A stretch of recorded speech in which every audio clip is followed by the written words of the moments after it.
Saya Hoiria Ana Mulyaningrum dari Pendidikan Fisika Universitas Negeri Semarang dengan NIM 42014180049. Nah, pada kesempatan kali ini saya akan menjelaskan mengenai parasut, di mana parasut ini itu merupakan salah satu cabang olahraga yang sering dimanfaatkan dalam kehidupan. Nah, untuk awal mula,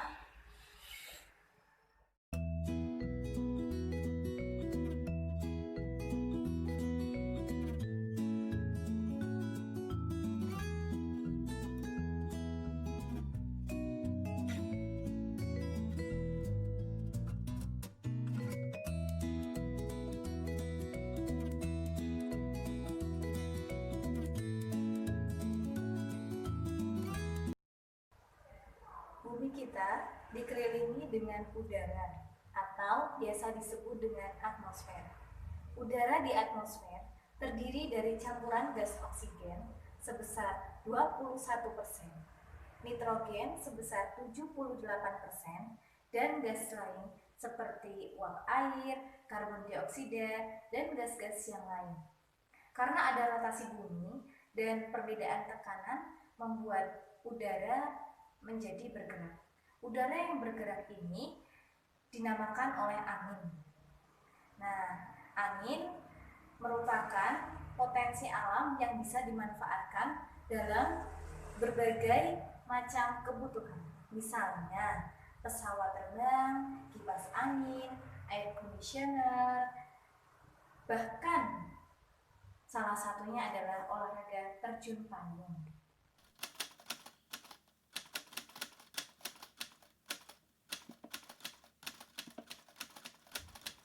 Sejarah terjun payung. Pada abad ke-15, Leonardo da Vinci membuat lukisan yaitu Mona Lisa yang sangat legendaris.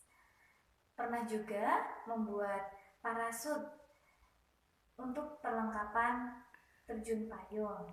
Tapi seperti banyak konsep yang pernah dibuatnya, rancangan konsep peralatan terjun payung itu belum pernah direalisasikan menjadi kenyataan.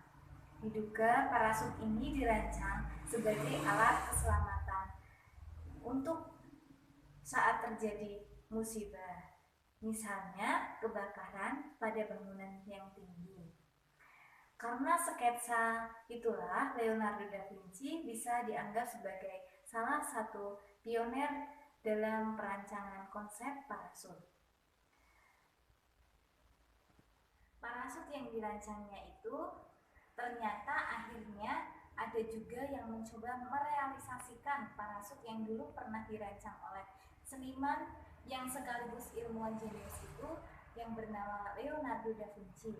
Meskipun tentu saja parasut seperti itu tidak akan digunakan karena tidak sesuai dengan kebutuhan para skydiver zaman sekarang. Satu abad setelah Leonardo da Vinci merancang konsep parasut, seseorang berkebangsaan Italia yang bernama Fausto Ferranzio telah merancang parasut yang berbeda dari konsep yang dibuat oleh Leonardo. Meskipun idenya ini masih bermula dari impian seniman besar tersebut, konsep Fausto itu dituangkannya dalam buku tentang mekanika yang berjudul Machine Nova. Buku yang diterbitkan pada tahun 1595 di Venesia ini memuat 40 sketsa beberapa rancangan mesin dan peralatan. Beberapa dari sketsa itu ada yang menggambarkan aksi manusia melakukan terjun payung dengan menggunakan parasut berbentuk segi empat. Dan pada tahun 1617, Fausto Ferranzio berhasil mewujudkan parasut rancangannya itu dengan melakukan uji coba terjun payung dari sebuah menara di kota Venesia.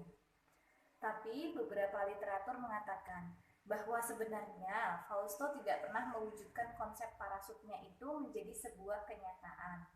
Usaha-usaha yang dilakukan oleh Leonardo da Vinci dan Fausto Veranzio untuk mengembangkan pembuatan parasut telah dilanjutkan oleh orang lain. Berikutnya dilakukan oleh André Jacques Garnerin dari Prancis. Pria yang lahir pada tanggal 31 Januari 1769 ini banyak mempelajari bidang fisika sebelum bergabung dalam dinas militer Prancis.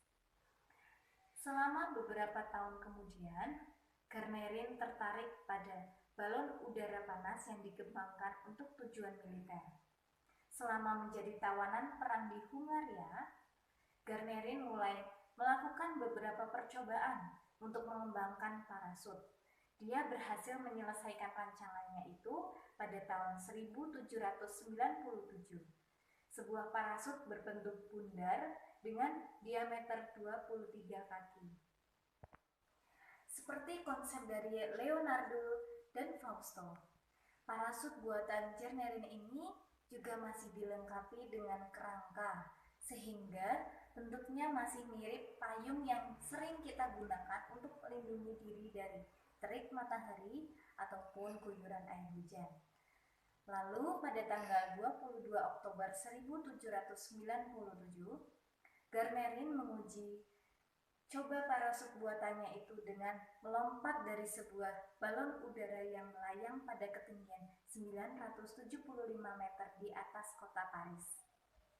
Meskipun parasut tersebut gagal mengendalikan hempasan aerodinamik udara yang membuat peluncuran Garnerin sempat tidak terkendali, tapi akhirnya dia berhasil mendarat dengan selamat. Keberhasilan itu membuat Garnerin menjadi manusia pertama yang berhasil menggunakan parasut dengan melakukan lompatan dari sebuah benda terbang yang melayang di angkasa. Pada tahun 1799, istri Garnerin menjadi wanita pertama yang berhasil melakukan aksi terjun payung. Terjun payung menggunakan parasut pada alatnya. Parasut yang digunakan bisa berjenis down canopy atau parasut yang berbentuk segi empat. Bahan yang digunakan pada parasut untuk terjun payung pada awalnya menggunakan kanvas, tapi untuk saat ini lebih banyak menggunakan bahan nilon karena bahan nilon ini lebih elastis dan lebih tahan lama. Pada olahraga terjun payung ini ternyata tidak lepas dari konsep fisika. Konsep fisika yang mendasari olahraga ini adalah konsep gaya hambatan udara. Konsep gaya hambatan udara atau air drag force. Konsep ini digunakan untuk memperlambat gerak. Hukum fisika yang berlaku pada olahraga ini adalah hukum Stokes. Bunyi hukum Stokes sendiri adalah bila ada sebuah benda pada melaju dalam suatu fluida atau seperti udara dan cairan, itu maka benda tersebut akan memperoleh gaya hambat. Nah, pada parasut yang sudah terbuka di angkasa akan mengalami gaya hambat yang disebabkan oleh fluida. Dalam hal ini, fluida di sini adalah udara, sehingga orang yang sedang terjun payung atau para layang tidak akan mengalami jatuh secara bebas, tetapi jatuh secara perlahan dan mampu melayang di angkasa.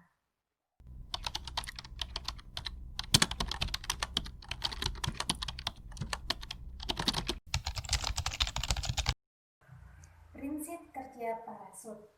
Parasut merupakan sebuah alat yang digunakan untuk memperlambat gerakan suatu objek di udara dengan menciptakan hambatan udara atau biasa dikenal dengan drag. Drag didapat dari luas permukaan parasut. Jadi semakin luas parasut, maka semakin besar beban yang bisa dibawanya, sehingga parasut mampu melayang terlebih dahulu di angkasa, tidak langsung jatuh bebas, dia dapat jatuh secara perlahan. Sekian video dari saya. Terima kasih telah menonton. Jangan lupa like, komen, dan subscribe. Assalamualaikum warahmatullahi wabarakatuh. Bye-bye.